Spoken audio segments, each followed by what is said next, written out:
I'm John Robertson. I work in the client support team. I'm based up in Scotland, and I'm very happy to deliver this webinar on marketing automations. Now, marketing automations is a very kind of large and complex bit of the tool set, so I couldn't possibly cover everything in the tools. So I've tried to cover as much as I can in the space I have. And as Marcy said, if you've got any questions as we go along, stick them in the Q&A and we'll answer them as we go. So that's a bit more relaxed, a bit more informal, rather than just listening to me talking for 40 minutes and then thinking of questions later. So I will just get cracking. So today, what we want to cover the different types of automations you can use, your audience and how to refine it, how to use profiles effectively, using conditions to create tailored journeys, some troubleshooting tips, and a little bit about reporting. The things that we won't be covering, because these are whole topics in and of themselves, and I'm sure you all know a great deal about these anyway. Email design in HTML. I mean, I could talk to you about that for hours and hours on end and bore you senseless, but I don't have time to do that today. Writing engaging copy, and how to build profiles. Again, building profiles is a bit of an art form, as you know, and we don't have time to go into that in great detail, but I will be talking about profiles because profiles and marketing automations obviously intersect a lot. The first thing I just wanted to flag up to those that don't know, there's a new email builder available in marketing automations now. So those of you that have built marketing automations over the past few years, months, weeks, may have, like I have, got slightly frustrated at the manner in which you build emails. It can be quite difficult. It can use up a lot of time. So those of you that are using marketing tools now, you can now use your marketing tools templates inside marketing automations, which I think is a great leap forward, and it makes it a lot quicker to build your automations and get consistency of design. And I would like to highlight that if you are still using Email Classic and therefore still using the old email builder in marketing automations, if you want a hand moving over to marketing tools, so you've got a template in there, let us know. In fact, we've got a template migration kind of offer that we have to sort of help you get started. So please do get in touch with your account manager or your support team. Yes, and I'm going to look for the link for that, John. I'll post it in the chat so everyone has it. Great, thank you. So the first thing I'm going to look at here is account settings. I like to think of the account settings area as kind of like your house's kind of fuse box or consumer unit, where you can switch things on and off. And there's a couple of settings in there pertaining to marketing automations. And these are really important. It's really important that you know what these things do. So you've got two check boxes. You've got one about allowing priority to be managed in marketing automations. If someone has that checked, it means that supporters can only be in one automation at a time. So most clients that I've kind of looked in their accounts and helped with support queries have that checked. The other is to include supporters active in journeys to all outbound email broadcasts. So if you uncheck the first setting, supporters can be in more than one welcome automation at the same time. I actually rarely see that, but you know, horses for courses, if that's what you want to do, you can do that. If it's checked, you can manage the priorities. And you obviously have to make that decision. Do you want people in welcome journeys to also receive broadcast emails? So those are the things that you can manage in your account settings. So we just mentioned managing priorities. So this is where you manage the priorities. So let's say you decide that you only want people to be in one welcome journey at a time, but you've got several running and they might qualify for more than one of them. In marketing automations, if you click on manage priority, you'll get a list of all your automations, and through a drag and drop interface, you can rearrange them to decide which one's the most important for people to get onto.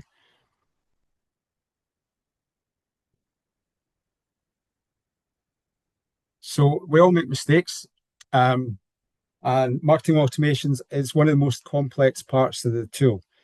Mistakes can happen, so it's important to plan things well and know how to pivot if things go wrong. Measure twice, cut once.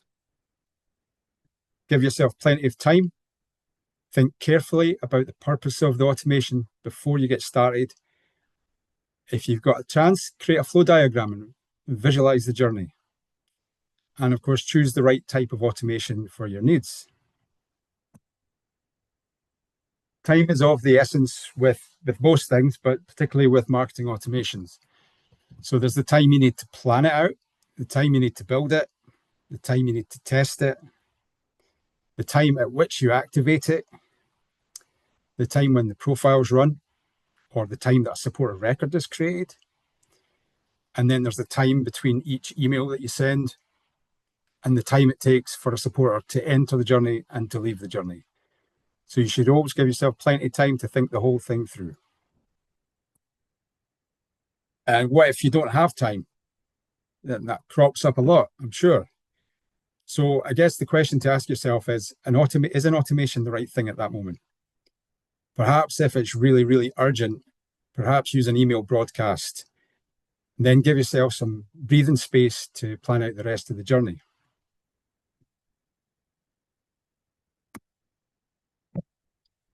So find the purpose for your automation. Are you wanting to re-engage lapsed supporters or donors? Or is it a basic welcome journey for new supporters? Do you want to turn one-off donors into regular donors, or perhaps turn activists into donors? If you do know your purpose, then it's time to choose which type of automation that you want. So there's 7 types of automation grouped into 2 categories.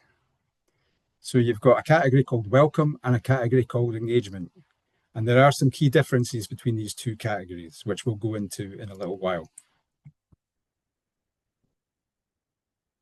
So looking at the welcome type of marketing automations first, the first option that you have under welcome is general. And these are the ones that we see used the most. It's well worth noting straight away that supporters can only enter a welcome series journey once. So that's a particular welcome series journey. Once they've gone in, they can't get back into it again once they leave. So this type is used for welcome series emails as well as more outcome-based journeys. So for example, it could be a welcome series that just sends 3 emails and then they reach journey end, or it could be a series of emails which are directing people to make a donation or take part in an advocacy campaign. It can target either new supporters, people in a profile, or people who have recently donated. Now, supporters leave these automations when they reach the journey end, or heaven forbid, if they unsubscribe. So digging deeper into the general type, there are 3 more options once you get in there. So the first is new supporters, commonly used to send a welcome series. It can be light touch, or it can also be used to persuade people to donate or take part in a campaign. The second type is supporters who have donated. So if you think of this as like an extension to the autoresponder they get after making a donation, maybe they deserve a bit more than just the autoresponder. Maybe send them a few emails to show the value their money brings, and who knows, they might donate again. And then the third, which is the most commonly used one, is supporters in the following profile. And I think it's the most commonly used because of the ultimate flexibility it brings in terms of refining your audience. Any questions or anything come in, Marcy? Nothing yet. Well, I don't know if that's a good thing or a bad thing. So, new supporters type of automation. So when you launch one of these, any new supporter record created, as long as they're opted in and meet any other selection criteria that you've used, they'll get added to the journey. You can add imported supporters to this. And it's worth noting that a new supporter could be many different things. So a new supporter could be someone whose first point of contact was to make a donation, or it could just be someone that signed a sign up to my email list. So make use of your filters to make sure your messaging is on point. Then you've got the ones for supporters who have donated. And that gives you an extra option to choose how long ago they donated. So in the screen grab there, it's 30 days ago. So you can choose how long ago they donated before they enter that automation. If you want it to follow up quickly after their donation transaction, so it's like almost like the autoresponder is the first in the journey and then they're moving on to the automation, then you could set that to like 1 day or 2 days. And obviously, if you want to give them a little bit more breathing space after making the donation, just set the number higher. Then you've got supporters in a profile. So this is the most commonly used one. High degree of flexibility. And on launch, it varies from the new supporters one because it looks back in time. So it's not limited to just new supporters. Understanding how profiles work with automations is key to limiting risk. Most of the support queries we get are around profile-based automations. So the second type within the welcome series is new to donor. So this one has a specific outcome, which is that a new supporter becomes a donor. So this could include people who created the record by signing a petition or completing some other advocacy or engagement action. When a supporter makes a donation when they're in this journey, they automatically leave the journey. Anyone who doesn't donate will leave when they get to journey end. So something to note is that it only looks at Engaging Networks transactions. So if someone's donated offline or through some other platform that isn't communicating with Engaging Networks, you need to find some way to exclude them as well. Then you've got your new to first action, which is a bit like the new to donor, except what you're taking is new supporters to become activists. So this might be for people who complete a email sign up form. So that I want to get your newsletter kind of thing. And you want to take them to sign in a petition. You would use it for that purpose. Once they complete an advocacy action on this journey, they get kicked out. Anyone else just waits till journey end. John, we have a couple questions. All right. The first one is, I would like to create an anniversary automation for people who have been supporting us for a year. I haven't found a way to do that with automation profiles. Do you have a recommendation for an anniversary message? So is anniversary like the date when they made their first donation? I think so. Yeah. I think the only way to do that would be to use a custom date automation. It would require some manual work because you'd have to import dates into an untagged field. Let's say it's called donation anniversary date. Then you could create a custom date automation. So we're going to quickly look at custom date automations further on in this little slideshow. That's the only way I can think of. Sam, have you got any other ideas? Yeah, the custom date automation is an option. And then I've also seen people repurpose we have a birthday automation as well, which works very similar to the custom date, but it allows you to add people to a journey on a particular day, on or near a particular day. So I will go ahead and in the chat, I will put links to our resources on the supportal for those two things. But then, yeah, John's going to touch on them as well. I also wonder, so Segments is coming to marketing automation in the first release of 2026. And I wonder if there's something with that, like with a segment, you might be able to get a little bit more sophisticated, potentially. Yeah, I mean, potentially there might be a way at some point to join an automation 365 days after first donation processed or something like that. That might be a thing. Maybe it's possible now. I'd have to test it, but I think there will be a way. Certainly right now, custom date or birthday fields Potentially with segments, as Marcy's saying, there'll be a multitude more options that we can use. I've added Noelle in case she wants to chime in, because she had a chat, she had a comment in the chat about custom date automation. So I know you're going to talk about that, John, but Right. anyway. Yeah, just responding to Jane's comment that when you set up your custom date automation, which I'm sure we'll look at, you can choose either a days before filter or a days after filter. So you can look at that custom date that you've got it mapped to in your account, and then choose if you want to send the email before that date has passed or after that date has passed. Yeah. So we'll be covering these bits a little bit later. So don't ruin the surprise, Noelle. Anthony had a question about, well, he says, does the supporters in a profile look to move to segments?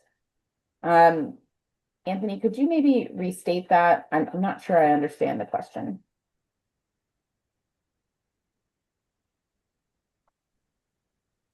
I'm wondering if it's just a question about whether we will support, whether we'll support segments and market Yeah, okay. automation. And that's coming Yeah, we will be. in Q1 2026. Okay. Shall I just carry on then? I think so. Okay, so now just going to talk about profiles.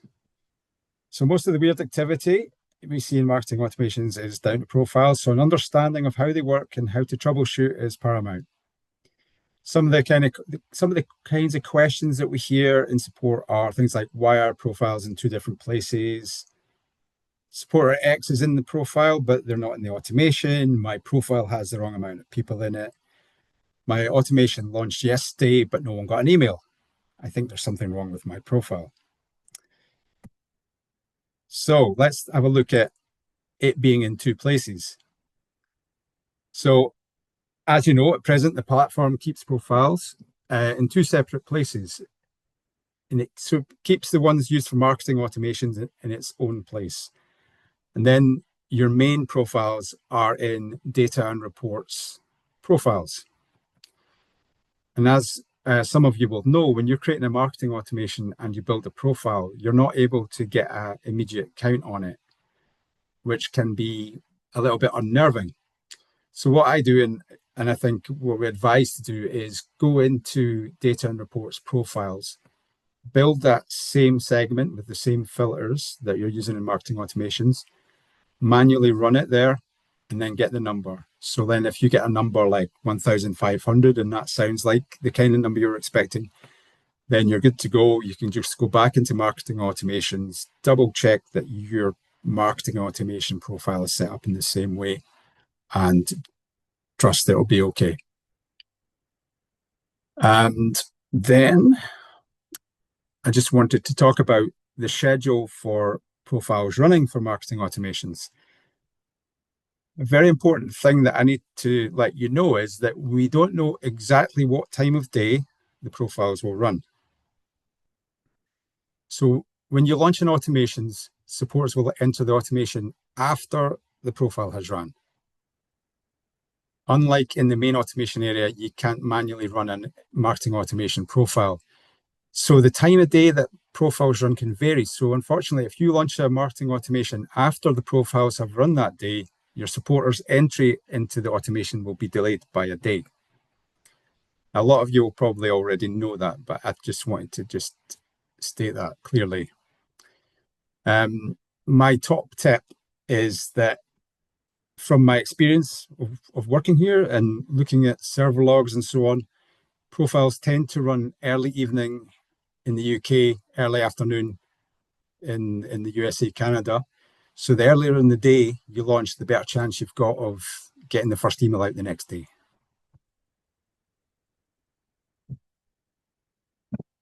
Now to look a little bit on profiles and missing supporters. Two places that you can look to sense check things in the supporter lookup. You know, if you identify a supporter who should be in the automation but isn't, you can look at the activity summary gadget and then do a spot check to see if they're in the profile.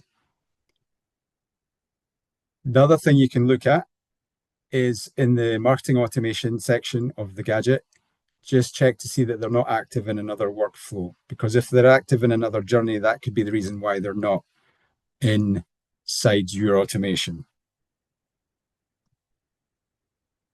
Time sensitivity. So let's say my scenario that I've created here is the start of National Horses Week on Monday, the 27th of October. Email 1 needs to land on that day because the subject line says today is the 27th of October, it's Celebrate Horses Day. And if they receive that on the 28th, it's quite embarrassing. What we'd advise is we've got like option 1, broadcasts are a better bet for time-sensitive emails. So why not use a broadcast for the first email, then create a journey for any subsequent emails on your kind of National Horse Week series. And then option 2, if you really want to just do the whole thing with marketing automations, to mitigate risk as best you can, have everything ready and tested like the day before, I should say, then launch it first thing, like just basically as soon as you get out of bed, like get out of bed, launch the automation. And then there's probably a 98% chance that you'll be fine, but we can't guarantee it. So that's why option 1 is option 1 and not option 2. Stopping and starting. In our experience, most issues arise from this. After launch, the only thing you should edit are the content of emails in your journey, nothing else. Automations are usually stopped just after launch to make some kind of change to the audience or to the workflow. Depending on the type of automation you've created, this does carry some risks. So it's good to know how to deal with the fallout. Profiles, stopping and starting. So the scenario here is you launch a profile-based automation, then you realize that you need to change something. You hit stop, make changes, and then relaunch. But then no one enters your automation. And that's because supporters can only enter a profile once. So when you relaunch, it will only find people who have newly qualified for the profile. You're missing people who would have been in the automation audience before you stopped it, but then they've gone. They've just gone and they're not coming back. And you can check that. So the people that should be in it and were in it before you stopped it, you can go into the supporter lookup, look at profile membership, and you'll see that they're a member of that profile. So what do? Well, stop the old automation, duplicate the old automation, then create a new profile built in exactly the same way as the one before, and then launch the new automation. So stopping and starting with a new supporters automation. So let's say you wanted a welcome journey for new supporters created from 23rd of October. However, something got in the way, stopped you launching it in time. And you really want to catch those people whose records were created on the 23rd. Let's say that you had a big campaign launch and you had about 800 new supporters came in. What you can do is stop the automation, then duplicate the old automation, and then change it from a new supporters type to one based on a profile. Then you build a profile that looks for a supporter created date after 22nd of October, and then launch that one. There is another thing you could do, which would mean having 2 separate automations. You could let the supporter created date one keep running, the new supporters one keep running, and then create a new one, which is just the same, which looks for people whose supporter created date was on just one particular day, the 23rd of October. And then you've got 2 automations running. John, can we pause for a second? We sure can. Yep. I think this question relates to something you were talking about a few slides previously, but she asked, so the platform will recognize if the donor is already in another automation, but will it recognize if it's in another broadcast? And I was starting to type out a reply to that, but okay. Yeah. And I do think John this is in the presentation, but to a degree, but there are settings that we have at the account level, which John had looked at, and then we also have settings at the automation level, and then there's also settings on the broadcast level that basically allow you to configure if supporters will receive a broadcast if they are in a marketing automation. I don't really think there's anything sort of the other way around. And I think that's because a broadcast, maybe when the supporter's in the marketing automation already, then they're added to the broadcast audience. And so there's nothing that would like prevent a supporter from getting a marketing automation because they may previously have been in the audience for a broadcast or in the future be in the audience of a broadcast. So I will go ahead and post we have like a really nice chart that goes through the different permutations of using all those settings, and I'll post that in the chat. Sam? Thank you, Sam. One more question. If I acquire supporters outside of Engaging Networks and build a profile to import them into Engaging Networks periodically to receive a new supporter EMA, would supporters added into the profile at a later date also get in on the journey? Yeah. I think so. So, I mean, every day the profile runs and finds any newly qualified people. So if you're importing people that meet the criteria for that profile, let's say the criteria is country equals CA for Canada, then when you import them, then later that day, or depending on what time of day it is, it might be the next day, it'll find them and then add them into the journey directly afterwards. Yeah, and the only thing I was going to flag is even for our sort of out of the box general automation that targets new supporters, there's an option that you can toggle on to include imported. And so again, as long as you were importing supporters and they didn't already exist in your in your Engaging Networks account, they would, assuming they met any other criteria you applied to the audience, they would get that automation as well.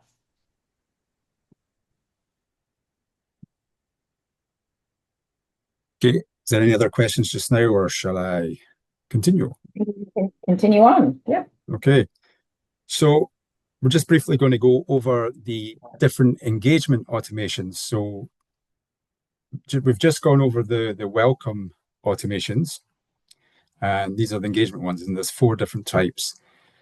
So the key difference between these and general automations are that these automation types can be kept running and people can enter more than once. So for example, people have one birthday a year, you can keep it running. You wish them a happy birthday year on year. And also with these ones, people can be in more than one automation at the same time. So you could be in the birthday automation, but also in the card expiry automation, and so on. Birthday message. So you'd use the tagged birthday field from your account data structure for this to send people messages just before or on their birthday. And it's worth obviously noting the format in which you need to bring in those dates. So it's in the year, month, days with hyphens, delimiters that you would need to use. The card expiry automation. So you can remind people with recurring gifts that their card's going to be expiring soon. It works best in tandem with the supporter hub.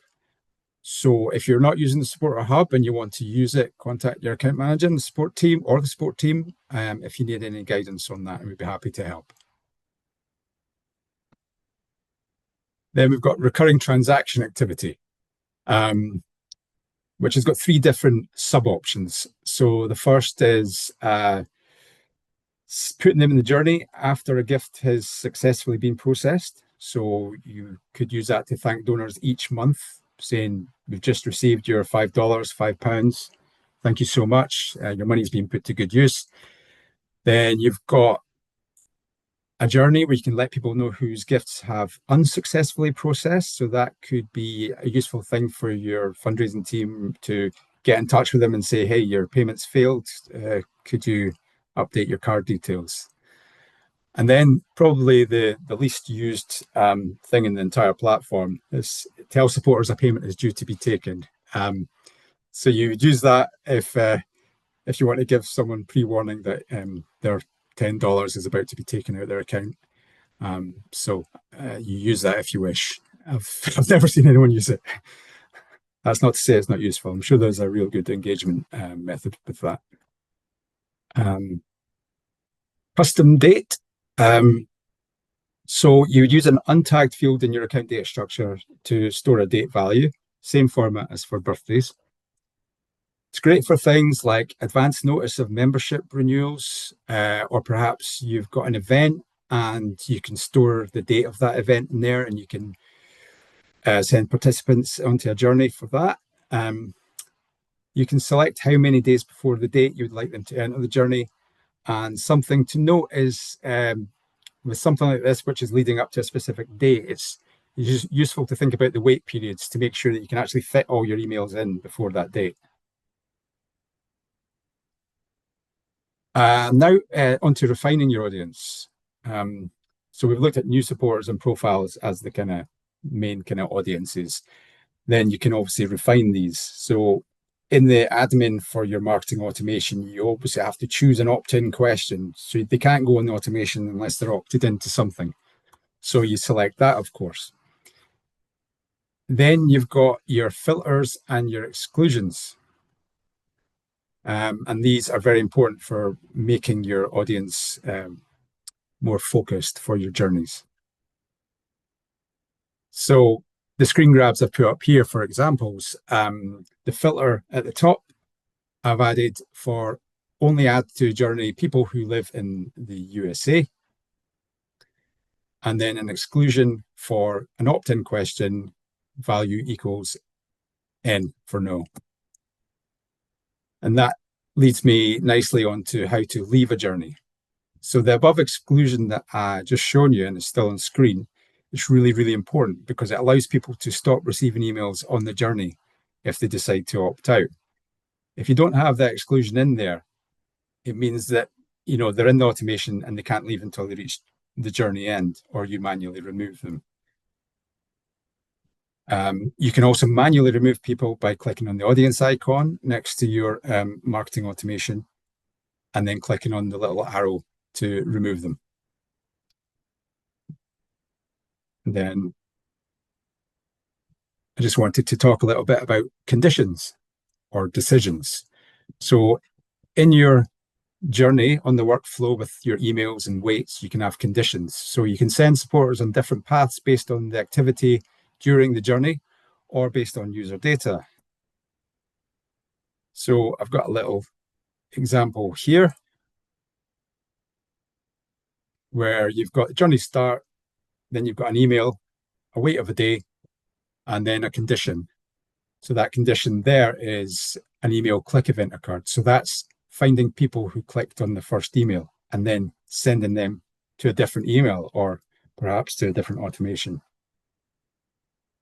And condition boxes can only be used after an email send and a subsequent wait box.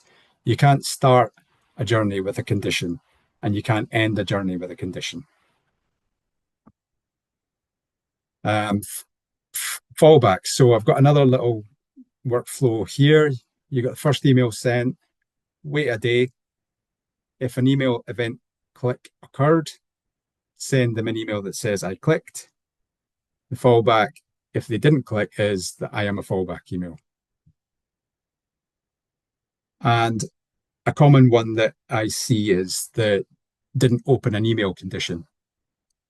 So in the example here, you've got a first email, then you've got a wait of a day, then you've got an email sent event occurred, but no email opened was found. So that basically means the email was sent to them, but they did nothing with it. What you can do then is duplicate the first email and send it again, because if they haven't read the first one, there's no point in giving them the second in the series. So, you know, you can put something in the subject line to mark it as important or something to catch their eye, and then you give them that one again. And then, you know, my feeling is that if after 2 attempts with the first email, they still don't open it, you could send them directly to journey end. And in the example I've got here, if an email open event occurred, so they've opened it, had a look at it, then send them email 2. And then I'm only very briefly going to talk about reporting. John, But the key actually, thing to, before we yeah. get into that, we have a question. hmm We needed to use the gifts to be processed soon feature to notify donors that their annual gifts will be processed shortly. However, we were unable to use the built-in functionality since it is limited to specific payment types like Visa, MasterCard, etc. Do we know if there are plans to change that? I don't know of anything that's like firmly scheduled, but I know that it is feedback that we provided to our product team. But yeah, we can follow up with that team and see if there's a way to just eliminate that as a sort of a filter. Yeah, that'd be good. And then one more. Bridget asks, what are the parameters for new supporters as far as time goes? So for example, if I have to pause or stop a profile-based automation to make updates and pause the new supporters version to ensure people fall into the correct welcome series, and then turn them all back on, the profile-based ones would grab from whenever based on the profile, but would that mean there are people that ended up not getting any welcome series if they have been on file for a few days while the automation was paused? Yes. If it's a new supporters automation, the period in which it's paused for, if it's paused for 2 days, then new supporters who were created in those 2 days wouldn't enter it. In which case you would need to use a profile based automation to capture people from those days.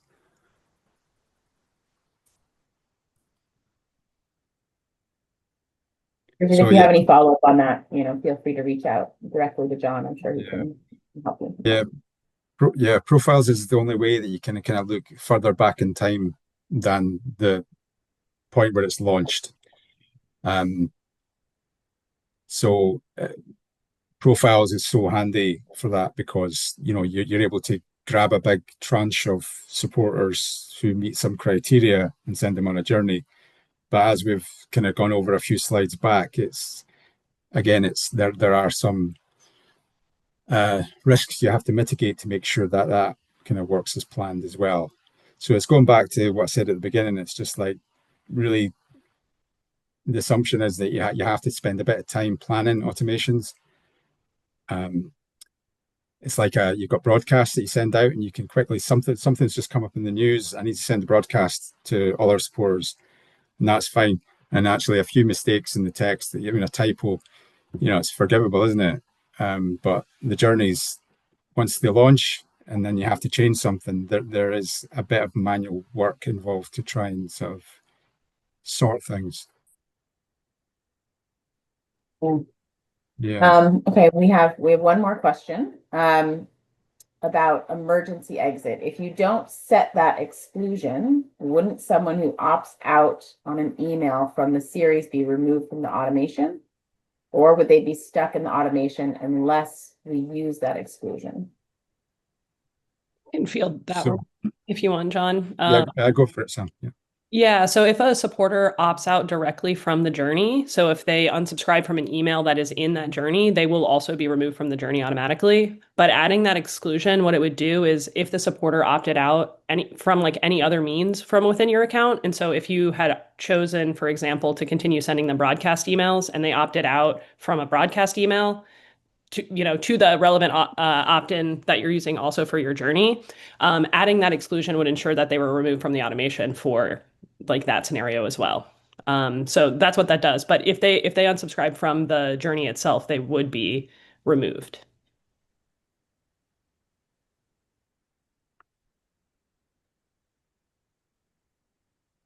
Is that everything just now? Just another one just popped up. Is it risky to use the condition of if email was open, since we don't really know if they opened now that Apple, et cetera, is blocking that information? I worry about sending someone the email again when they may have actually opened the first one. Interesting the question. issue That's a good one. is Yeah. that like bots are opening the emails, not that they're getting blocked, I think, but I could be wrong. Yeah, Yeah. I mean, I think that's a valid question. I'd be interested if any other like clients have like creative solutions around this one. I know it's just like an ongoing uh issue in the evolution of I think email marketing. So yeah, I'd be interested if anybody has any like creative solutions to that dilemma.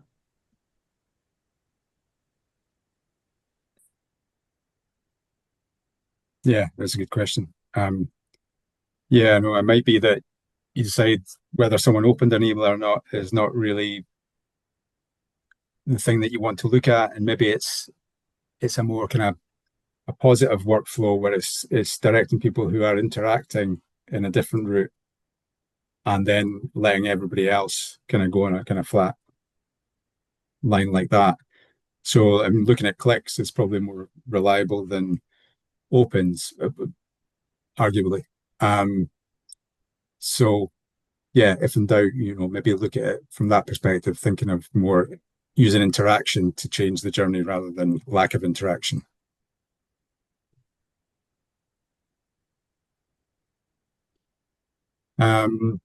Talking of clicks, unless there's any questions just now, I'll just talk about clicks. One quick question. Where is the setting to see if people in an automation could also be receiving broadcast? I know it was mentioned, but I missed it. So there's an account level setting under the hello menu, and then account settings, and then account preferences. You'll see like a marketing automation section, and there's a setting there. And then we've also added at each marketing automation level also a setting. And those things sort of like play in together. And then there's also a broadcast setting. So there's also a setting that basically would allow you to sort of like, maybe you have like an annual holiday card and you're like, actually, it's appropriate for all my supporters to get this because it's not like a fundraising appeal, that I'd be like, or something like that. You can actually sort of override that at the broadcast level too. So Marcy just put the sort of the chart of all of those settings and then also how they sort of interact with each other in the chat there. I mean, it used to be a few years ago that you just had the account-wide setting. And so let's say you exclude people from broadcasts if they're in marketing automations. So you'd have that setting, but then a client would be like, oh, well, we want this email to go out to everybody, whether they're in a welcome series or not. Then you'd have to go into the account-wide settings, uncheck it, save, then go and then do it, and then go back in and check it again so that the next person sending an email doesn't send to people in welcome journeys. So like right now, it's brilliant because in broadcast and marketing tools, you can now just override whatever the account-wide setting is. So whoever your content creator is for that particular email, they'll be like, they know it's an urgent thing that needs to go to everybody, regardless if they're on automations.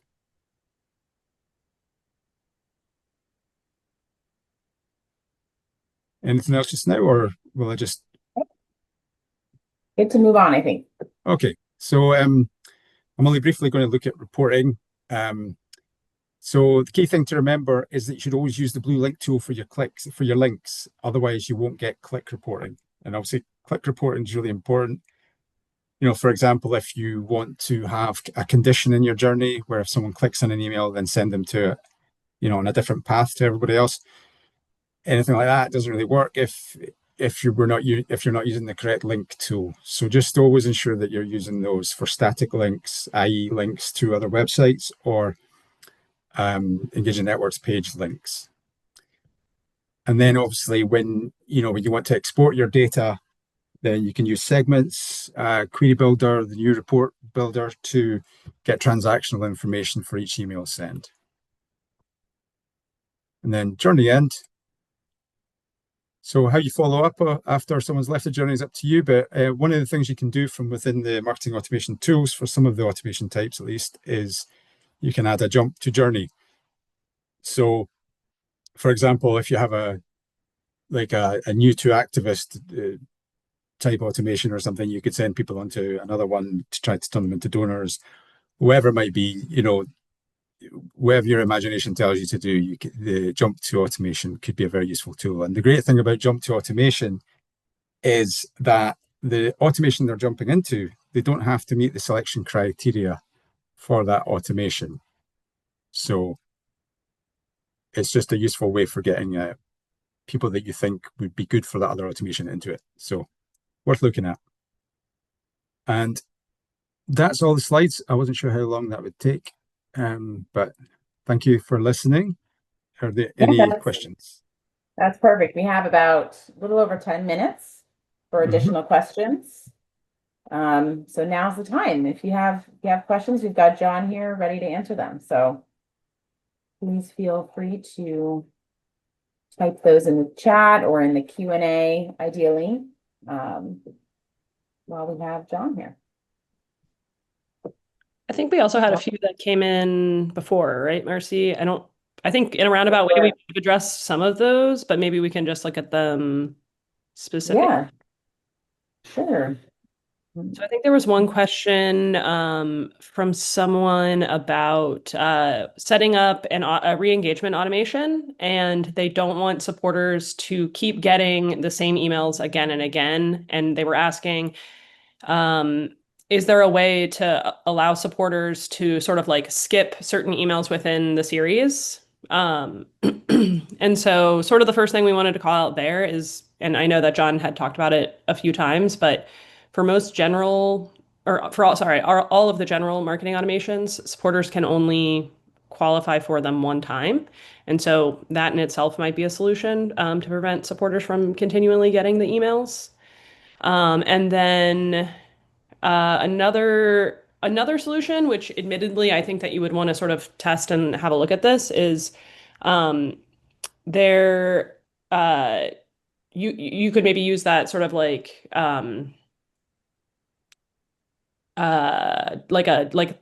maybe a jump to journey after a supporter has interacted with those, and then just have duplicate versions of the later emails for the supporters. And then there was a similar question also about is there a way to build resends into a marketing automation? And so, for example, if a supporter doesn't open an email and they receive email 1 a few days later before moving on to email 2. So there's not sort of an out of the box way to do a resend, but you could build that into the logic. And so I think what we would advise is basically to have sort of 2 different paths, and then just have basically a duplicate version of your email, of like email 1 that goes down a different path. And so the logic would be, wait 3 days. If they open, take them to email 2. If they don't open, take them down another journey that basically has a duplicate version of email 1. Yeah, so it's a bit like the screen grab that's there just now. On that journey there, if they haven't opened the email, they've got a duplicate of the first email, and you just do something with the subject line to kind of grab their attention, but it's the same email content. So I've seen journeys before where people have done the first email 3 times, same subject line, until they finally open it in a fit of desperation to see what's inside. Yeah, that as Sam was saying, that would be the way to approach it.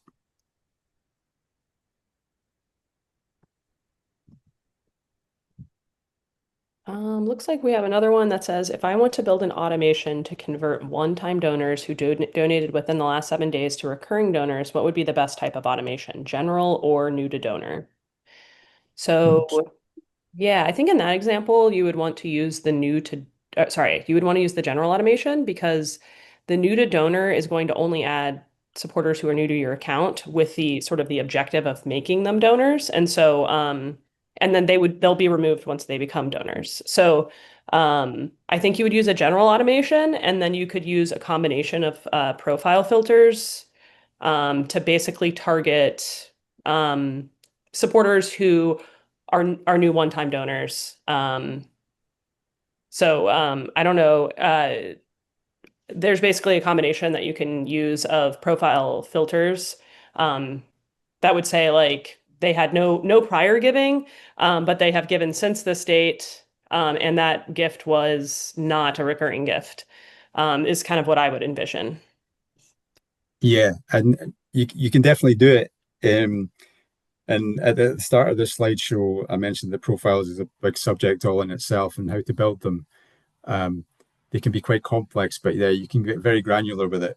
And you can certainly do things about did something after a date, haven't done something before a date, and so on, and support a created date and everything like that. So if you ever want a hand setting up a specific profile query, just give us a shout and we're happy to help. So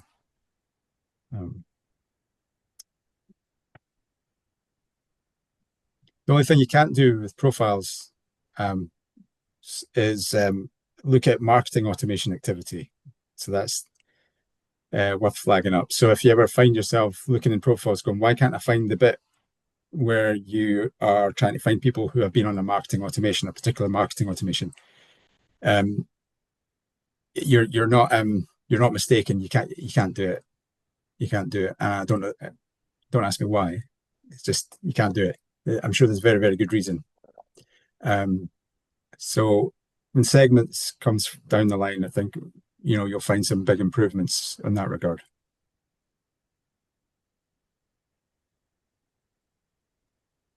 Yeah, I'm wondering, and I'll need to have a look here actually. I'm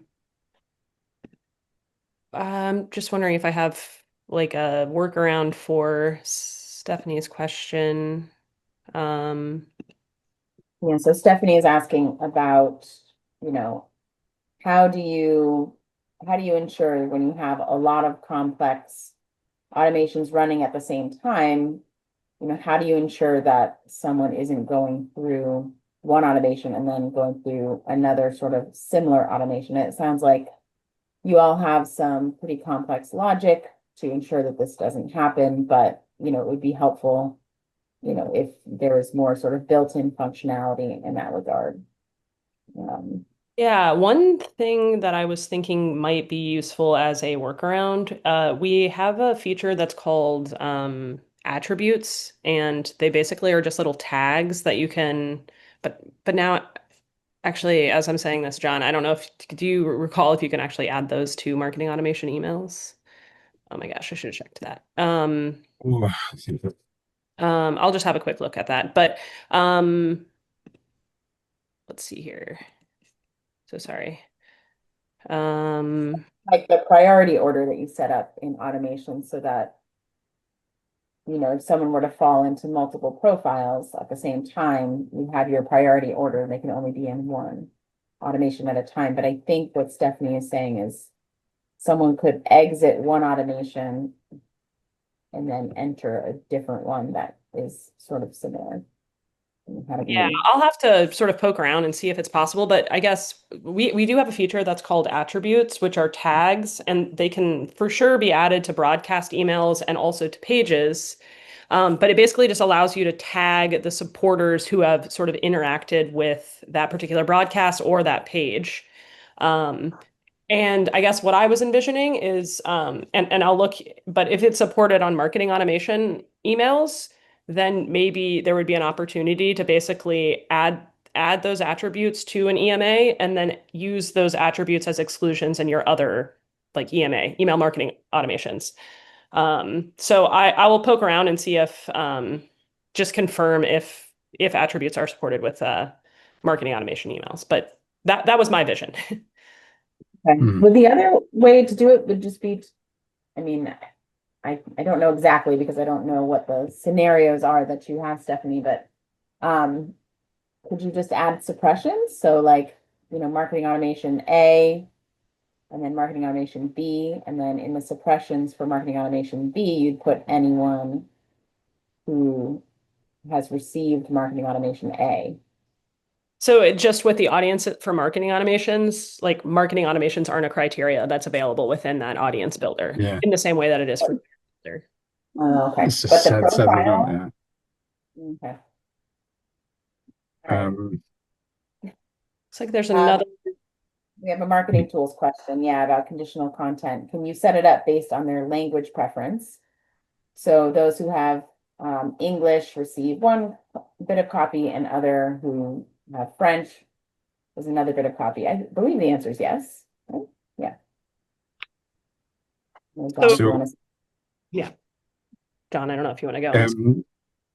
So in marketing tools you can, but marketing automations, although it's using the new email builder, it hasn't got the facility to use conditional content in the blocks yet. So currently in marketing automations, everybody's going to get the same content from each email. Don't know if I've understood the question correctly, so apologies if I have. Yeah. Yeah, Marta, are you talking about marketing tools or marketing automation? I think I think the question, or I think it might be a similar answer maybe. So it's like, sort of unlike with pages, we don't have any sort of localization that's available. So there's not any sort of like automatic detection of the supporter's language preference. But what I've seen some clients do, and also I guess the other thing I should say is that Engaging Networks doesn't actually capture the supporter's preferred language. So if we load a particular locale on their browser, we don't inherently capture that information. But what I've seen some clients do is they basically put a hidden field on their page that is something like supporter language. And then they have a different value set for that field based on the locale. And so, if the page were to load a French locale, the value would be French. And if it were to load an English locale, it would be English. Then the supporter would subsequently have that information on their supporter record. I think you'd also just maybe, have the opportunity to ask the supporter what their preferred language is.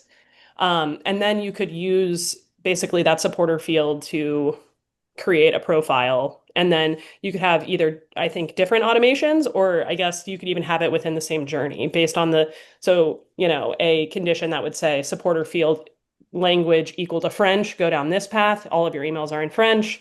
The other path would be language equals English, go down an English path. Or you could just set up your audience differently and have a French and an English automation. Yes. So that conditions route is a good one. It does mean though that the first email sent in that journey would be in just one language. So French people would get it in English, or English people would get it in French. But then subsequent to that, you could set up conditions like Sam described, where it looks for the language in that hidden field and sends them down the French route or the English route. But the first email would just be in one language.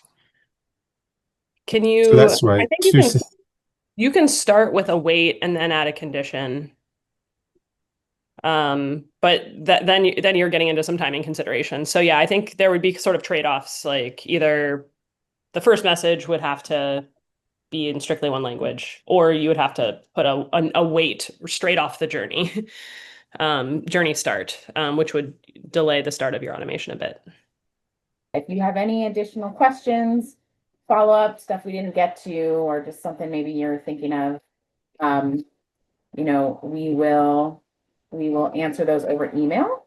And then just so you all know, this is sort of a new thing that we're going to be doing, this sort of Beyond the Basics series about various parts of our platform. So I don't know what's going to be next, but we will have another one of these soon to focus on another area of the tools. And similarly, we will send out the survey in advance and hope that folks can tell us a little bit about what they're hoping to learn specifically that will help shape the session for whoever is going to be doing the presenting. So thank you all so much for coming.